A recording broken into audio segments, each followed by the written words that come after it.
Hey everybody, Jonathan Broadbent here, your host of UnWoke Academy and the Financial PMA. As per usual, weekly Wednesdays at noon Eastern Time.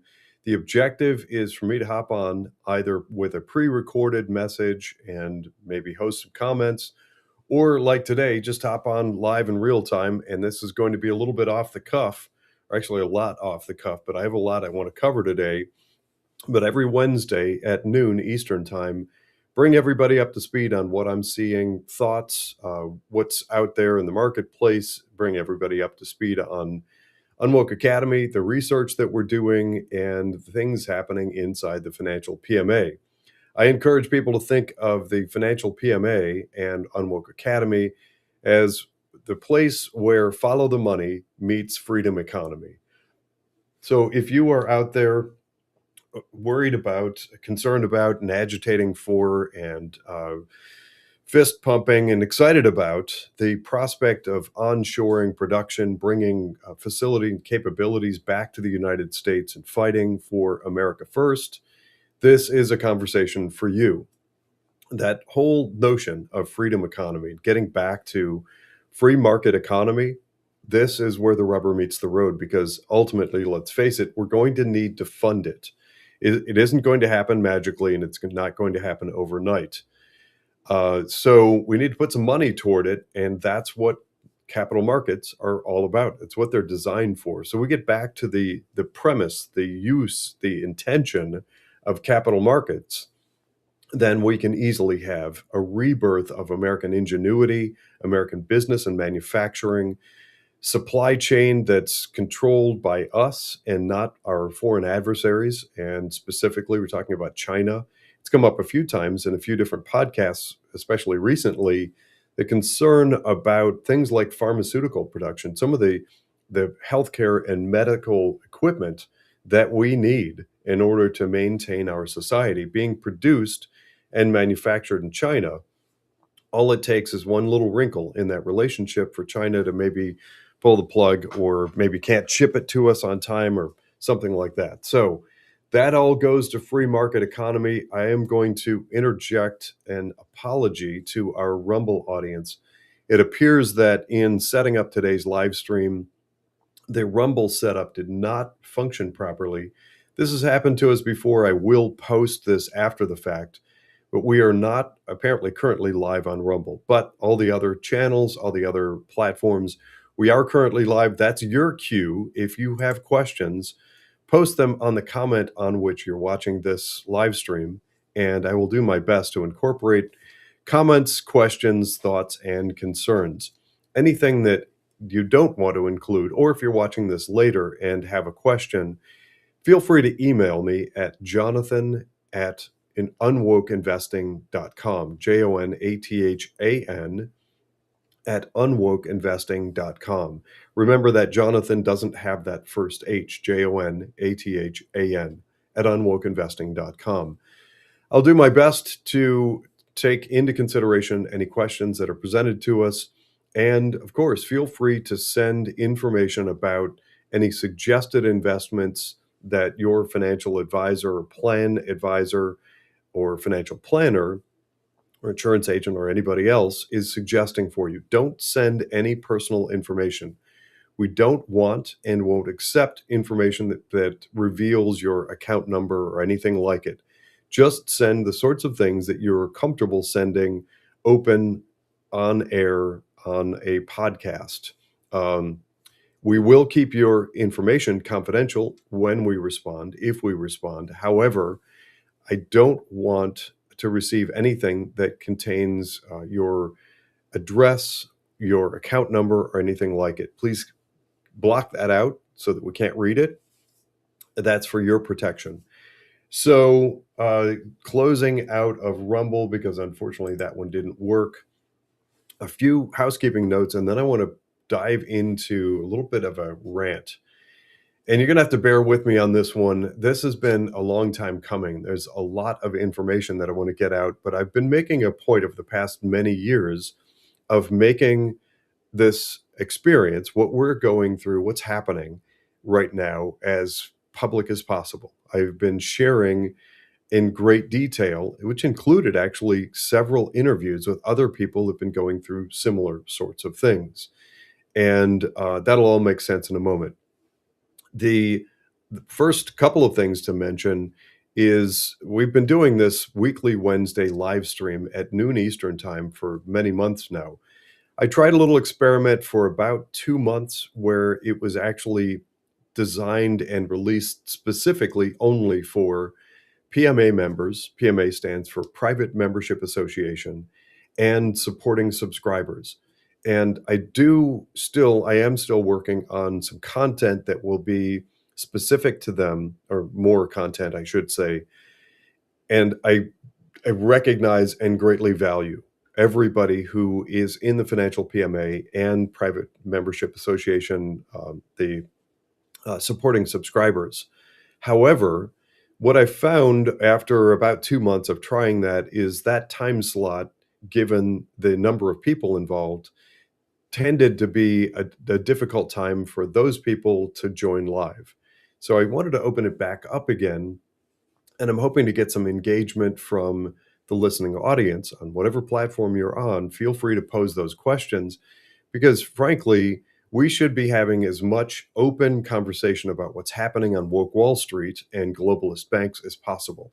And let's make it as public as possible. Let's get this information out for as many consuming ears as we can. If you're in a position to support us financially, we greatly appreciate that. That's what keeps episodes like this one going. I'll get into why that's necessary in just a moment. It has everything to do with the rant that I'm about to go on. And also, Private Membership Association, take a look, if you haven't already, at what it's costing you to invest now. That means any financial advisor, financial planner, if you have a plan advisor, the management fees, what are called the expense ratio. You may want to look that up. Expense ratio, that's a little breadcrumb for you. That pertains to the fee charged by mutual funds. You'll often see it as an E/R. Expense ratio just simply means what's it cost you. If you're investing in a mutual fund, chances are almost 100% it's costing you something. In fact, even the ones where you don't see the charge, they've got some embedded profitability that we get into in other episodes. I'm going to save that for another time. But knowing that is a great starting point. Understand what it costs you. It's just like you get people all the time who look at their cell phone bill and figure out what it costs and evaluate best service, or you're streaming or looking at your gas mileage per car, etc. If you are at all inclined, and that should be everybody, if you're at all inclined to look at those sorts of things, please do look at that relative to how, where, with whom, and through whom you're doing your investing. Knowing that's a great starting point. Once you know that figure, and if it's whatever it is, if it's $5,000 a year it costs you, or $7,000, you may be surprised. You may be unpleasantly surprised, not only at the type of advice you're getting, but also how much it costs you. It's probably costing you a pretty penny to invest. UnWoke.Academy walks everybody through the notion of getting rid of as many fees as possible. It is entirely possible to almost completely eliminate all those fees. So that refers back to a couple of other episodes. A few additional housekeeping notes. We started something recently called fund ranking. I'm calling it fund ranking, or it actually started a little bit tongue-in-cheek humor. It started as how woke is my fund? And I went out to the marketplace and I asked people to give me the name or ticker symbol of a mutual fund that they're either invested in or had stumbled upon or were curious about. And we've been rating those from negative 100 being the worst, most woke, most egregiously bad. They're taking your money and pumping it into far left agenda, all the way up to positive 100, which would be pro-freedom, pro-America first, etc. So we are working our way through ranking mutual funds. You'll find that all over UnWoke.Academy with a cool little graphic letting you know that we're ranking a fund and the name of that fund. So be sure to be on the lookout for those. And if you have questions about mutual funds, by all means, send us. You can add them to the comments on whatever platform you're watching this on. Ask us about mutual funds you're curious about, and we will do our best to answer those questions and just keep getting that ranking out there. Proxy votes are a really important element of investing, and we've been talking a lot about it for years. We've started issuing proxy vote opinions. So, just to give a few examples, there are a few more that I'm working on. We've got um, Quidlortho. I'm not exactly sure how to pronounce that, but that corporation is having their annual shareholder meeting, and there's some important votes that are coming up. We've got Grand Canyon Education, Vishay Intertechnology, Taylor Morrison Home Corporation.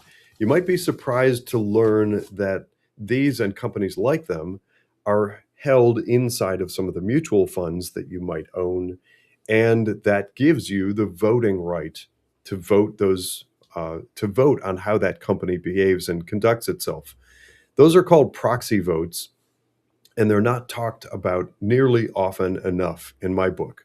So we are pushing hard to try and drive awareness about those proxy votes, what they are, how they work, how they typically get voted, and now rendering an opinion on those, which leads me into a recorded conversation that I had yesterday with our friends Matt and Drew at Inspire Advisors. Go over to Inspire Advisors, find Matt and Drew. You can find them listed. Actually, this episode, it hasn't been edited yet for release, and it will need to be reviewed by their team at Inspire Advisors. When that comes out, check it out. You're going to want to hear what Matt and Drew have to say and the cool stuff that they're offering to you, our following and listening audience. By the way, I did just recently look. I don't know what to attribute it to, but our membership has been skyrocketing. It's actually up almost 20% recently. So thank you. Thank you. Thank you. Thank you. We appreciate the followers that we have. Any of you who can be convinced to make that move to supporting subscriber, I would encourage you to do so. That's what keeps us going and helps us to release episodes like this one. Matt and Drew are offering something called an impact report. I've talked about that before, and I really encourage people to go out and check it out. Again, it will come up in a few days' time, hopefully, maybe late this week or early next week. That recorded episode will release. You can find out more about what that impact report is, how to get it, and take advantage of that. Connecting the two, proxy votes and Matt and Drew at Inspire, I learned yesterday during this recording session that Inspire is actually working on doing proxy voting themselves, which is a huge, I can't possibly overstate the value of that. So that will be another arrow in their quiver and another reason to at least consider Inspire Advisors and Matt and Drew working as your financial advisors. Stay tuned for that episode. I'll release that with some fanfare. And the last thing in the housekeeping notes, you probably have heard me talk about OBBM Network. They're an early partner, and actually it was OBBM Network who coached us through getting this podcast started in October of 2023. I'm pleased to report that since then, we've received over 23 million views, which is awesome. We greatly appreciate that. OBBM Network has a new component to it that's called Hyperlocal Loop. If you go to hyperlocalloop.com, that's news media, print media, publications, podcasts, you name it, all owned and controlled and distributed via We the People.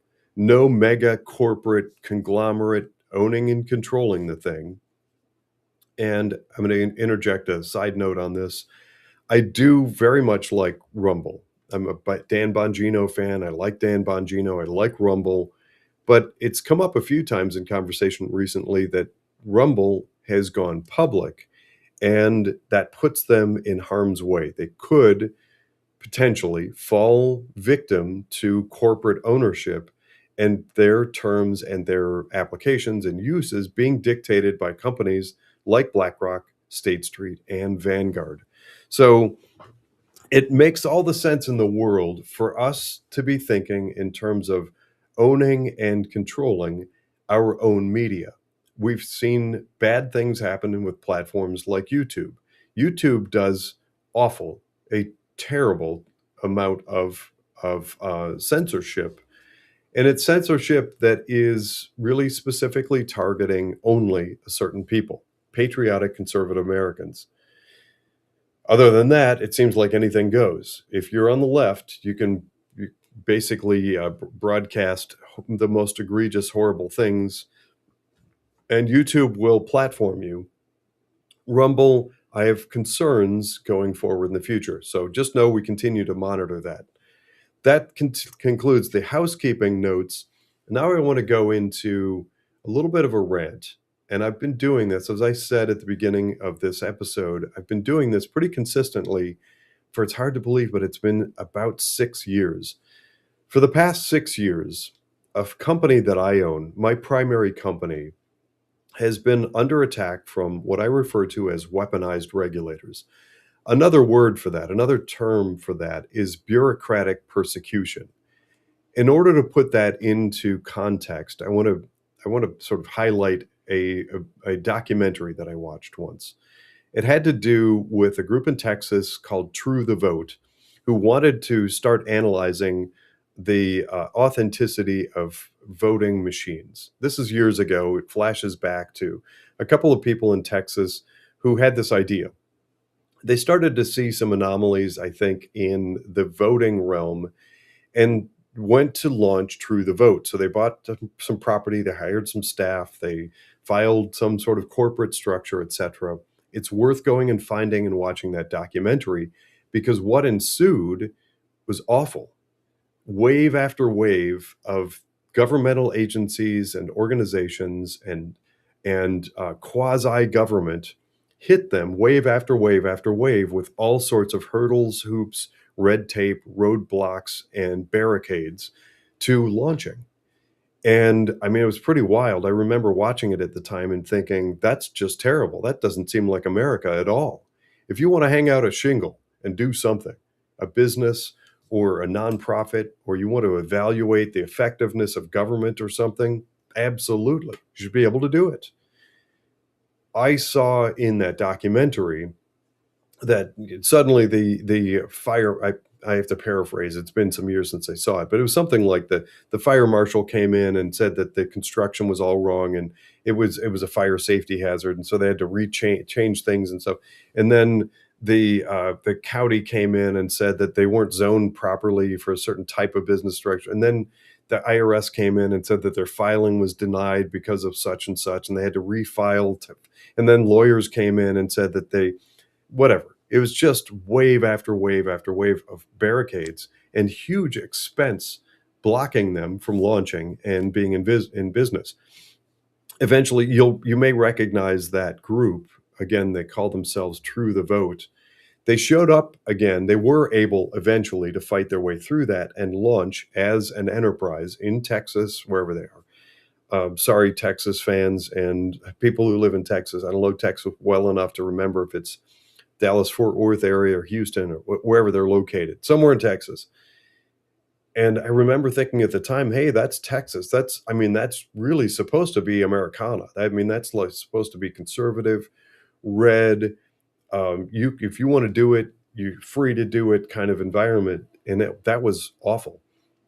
So starting about 6 years ago, I started in earnest doing things to fight back against woke Wall Street, which put me into some media coverage and some media organizations like the Epoch Times covered me, Newsmax, Nightline came in, and not all of this has to do with woke Wall Street, but I became sort of this lightning rod for trying to fight the left. And lo and behold, right around the time I started kind of sticking my head up and saying, hold on, time out here a minute. It looks like there's some bad stuff happening, and we need to call that out and take corrective measure. Right around that same time, interestingly, Regulators who oversee a type of business that I own showed up. And they showed up in a very, very different way than I'd ever been accustomed to.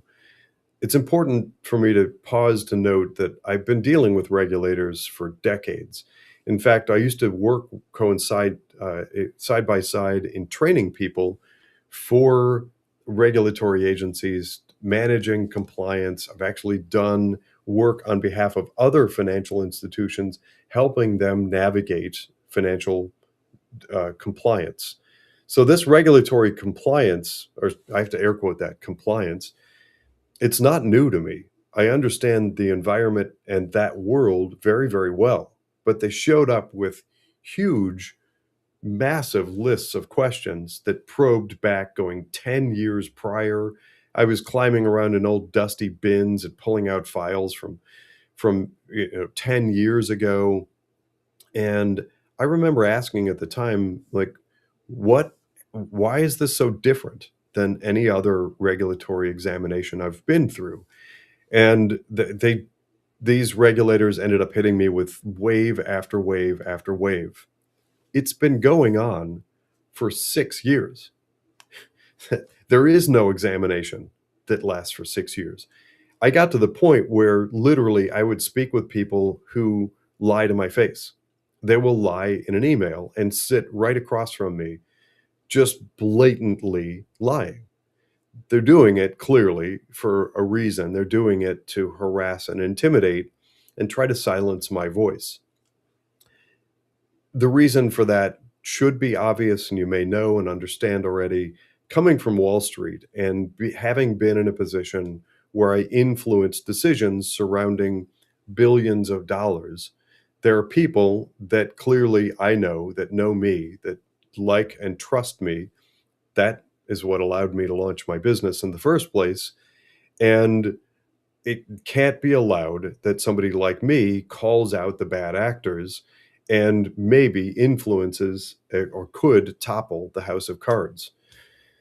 I think it'd be wonderful if we can topple the house of cards, and that's what I continue to work toward. But clearly, from the moment we were out of the gate with this new type of examination, I sensed that something is completely wrong and utterly off about the thing. And I got questions. I'll give a few examples just so this is put in context. And no, this is not me overreacting. It is clearly, I know a lot of people in professional capacities that have looked at what we've gone through, and everyone 100% say, yeah, you've been targeted. You've definitely been targeted. Part of my reason for bringing this up and speaking openly and very candidly about it is because I know other people are going through it. There are people in all walks of life, from child psychologists to construction to lawyers that are facing being disbarred. You name it.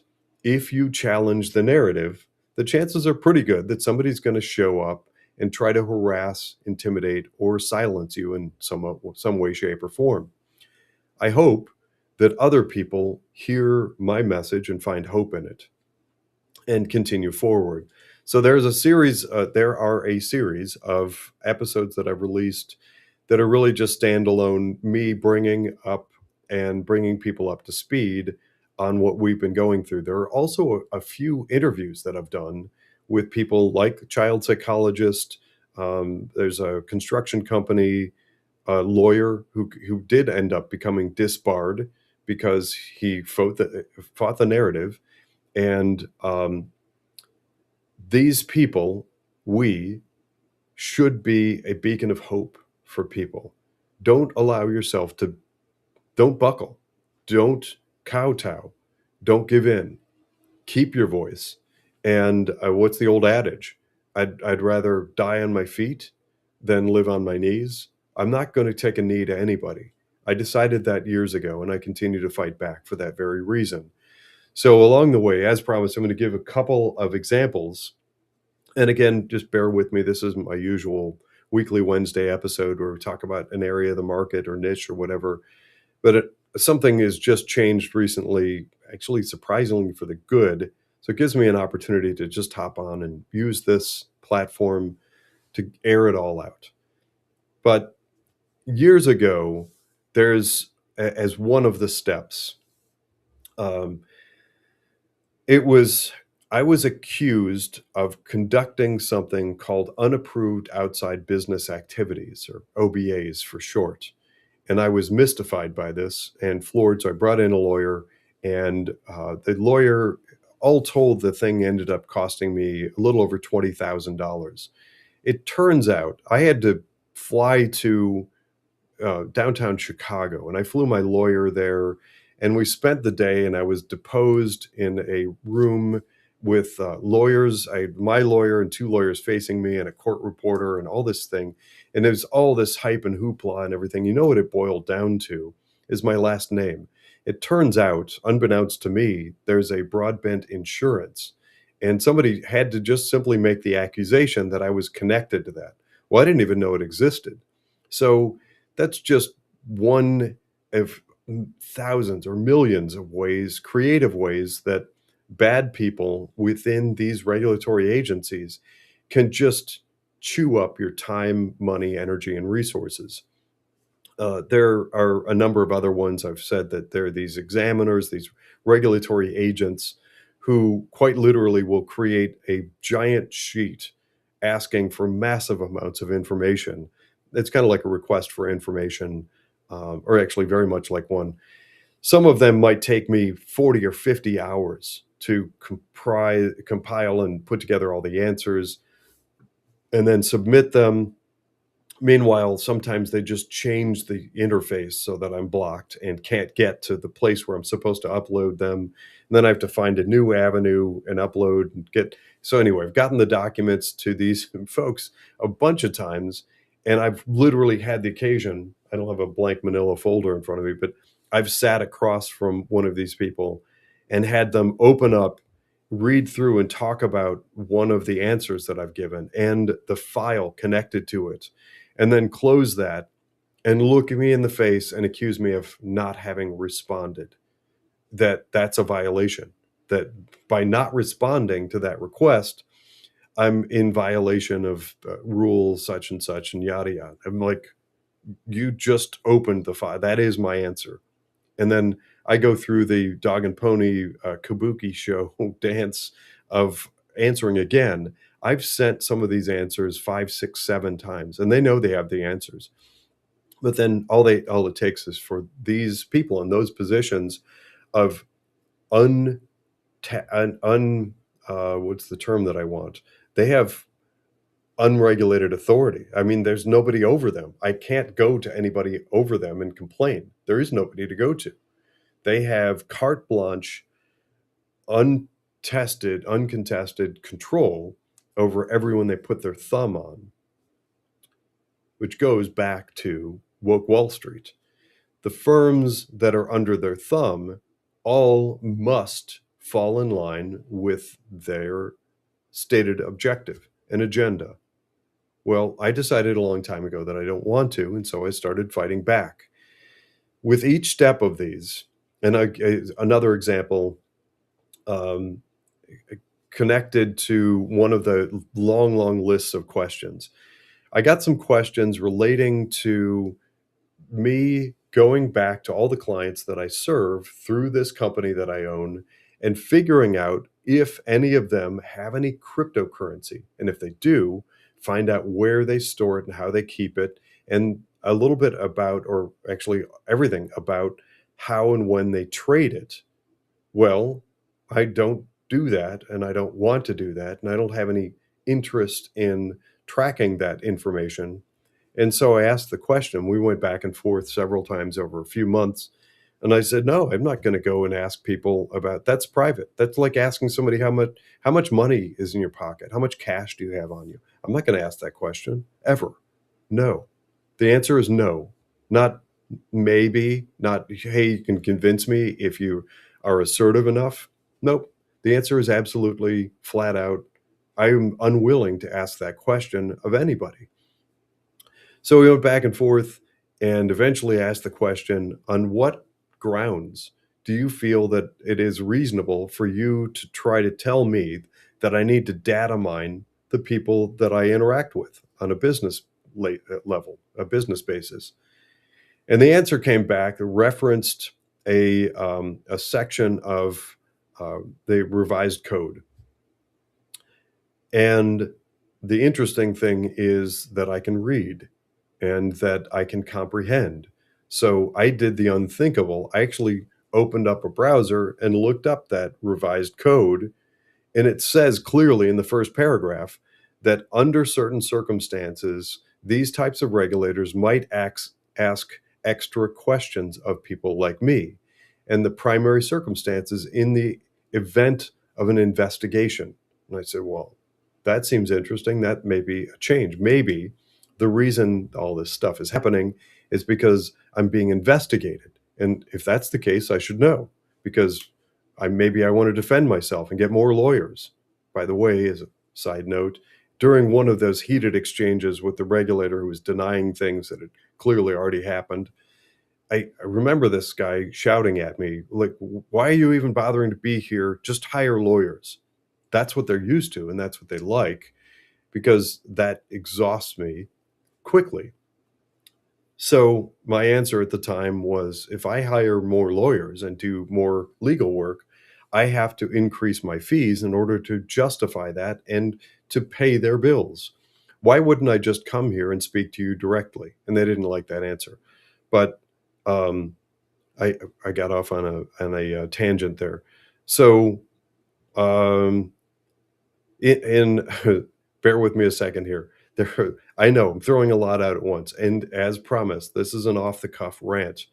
But the upshot is, I will not put myself in a position of hiring a whole bunch of lawyers. Oh yeah, that's what it was. So I looked up that revised code. I think that one may have been Ohio. It was revised code that, and Ohio is one of the states and one of the regulatory agencies that's at play here. But I looked that up and I read the paragraph, and it said if you are being investigated, then they have the right to ask additional questions beyond the typical scope. And so I just sent back an email and said, I'd like to know if I am under investigation, I or anybody associated with me or my firm. And I got 2 email answers from the top brass at this regulatory agency. Nope. No, we're just considering this a routine examination. Routine examinations, of course, don't go on for 6 years, but I knew, I can sense that that's just smoke and mirrors to begin with. But I had the answer. They had answered me in writing that this is not an examination, which negated the revised code that they'd sent me. So then I sent back a definitive answer and said, I will not data mine any clients. I will not let you know about anybody's cryptocurrency or what they own or don't own or if they trade it. I will give zero answer to that, because according to the revised code that you've referenced, you are not permitted to ask that question. They really didn't like that. Again, my reason for bringing these things up and talking through these things on air, on the mic, is to encourage other people to think in similar ways. If you're in some profession and find that you are feeling or believe that you are singled out for having conservative patriotic values, fight. Remember, what was it, Butler, Pennsylvania, a couple of years ago? Remember Trump with his fist in the air? Fight, fight, fight. By the way, if you don't like Trump, I don't care.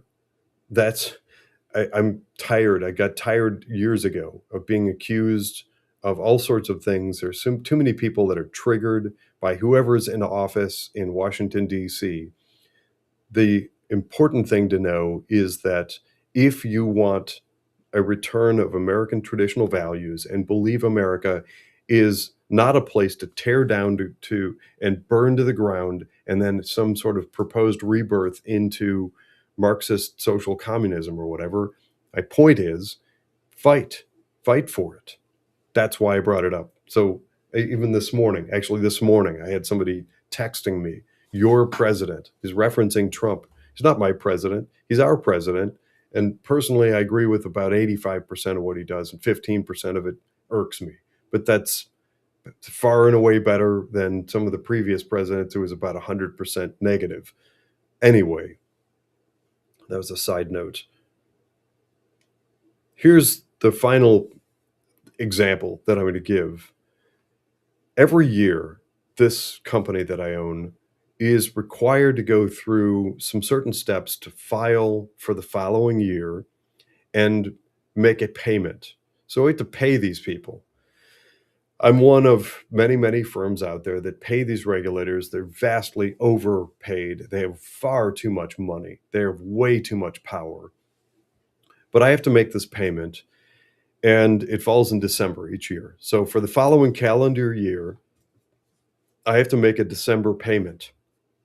This past year, 2025, I went to go and log into the website, and they changed. And this is just an example. This is, yeah, it is a little bit me ranting and venting, but it's also a hint for the sorts of things to look out for.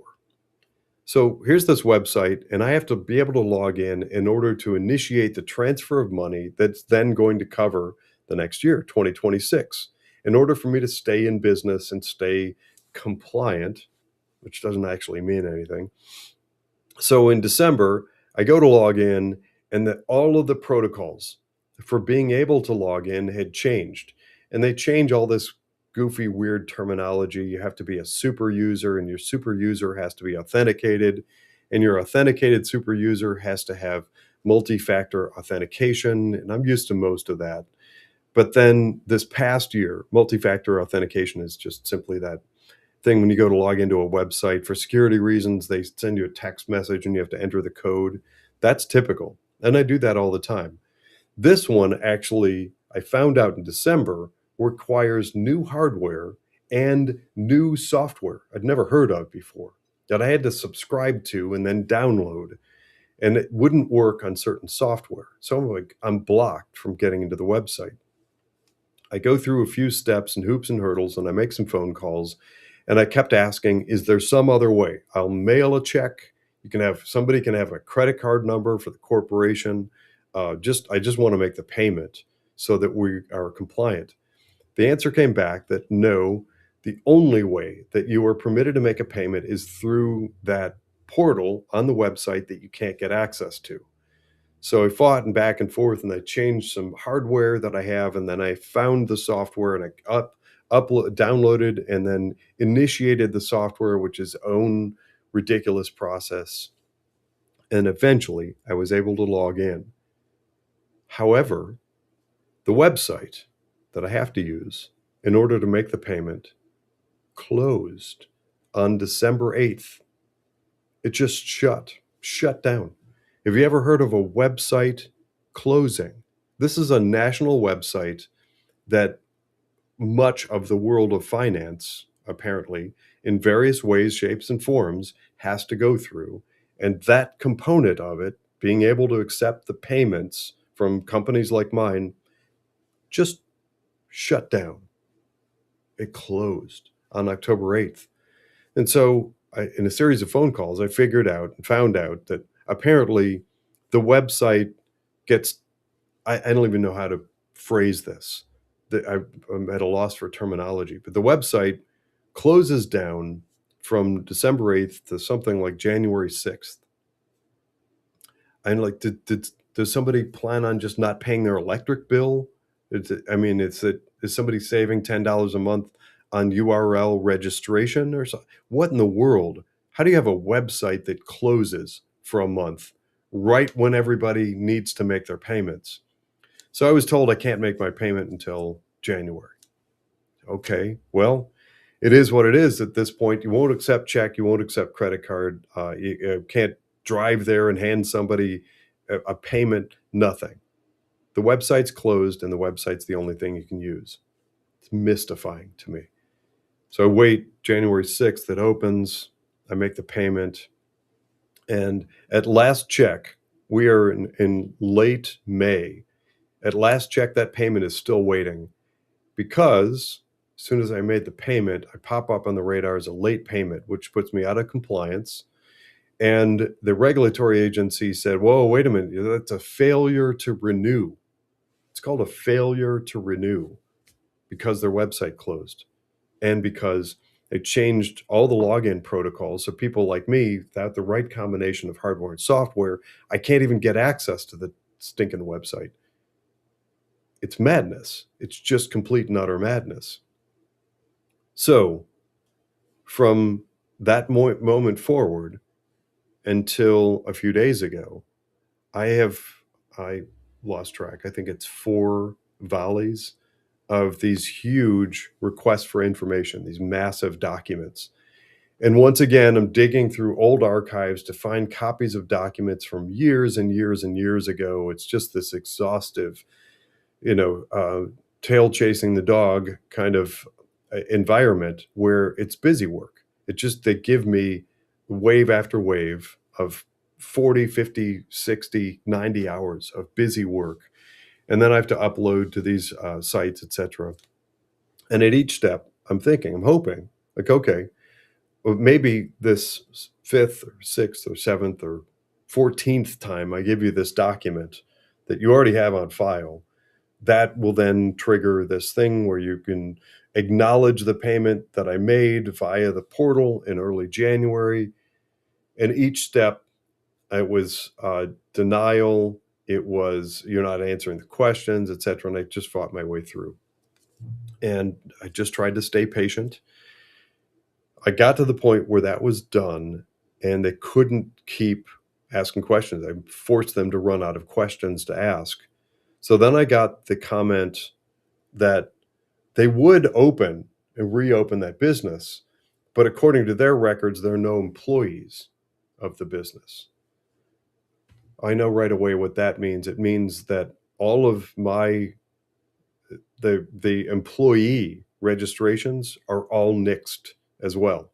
So I have to go through restarting every employee registration. So at that point, I have a business again, in theory, and these regulators might reopen it, except they're showing on record that there's nobody currently listed as an employee. So I go through, starting with myself, and I have to re-register to become an employee of my company that's about to maybe reopen in order for the company to be permitted to reopen.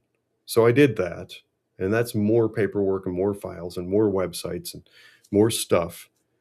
Then I get the message. This is almost comical. Then I get the message, well, according to our records, we do see that you have an employee showing up now as listing for wanting to be registered in order that your company then might be approved to go back and be allowed to be back in business again. But we do find that there is a requirement that employees have their fingerprints on file. I've literally sent my fingerprints to these same regulatory agencies at least 6 times. They have so many copies of my fingerprints.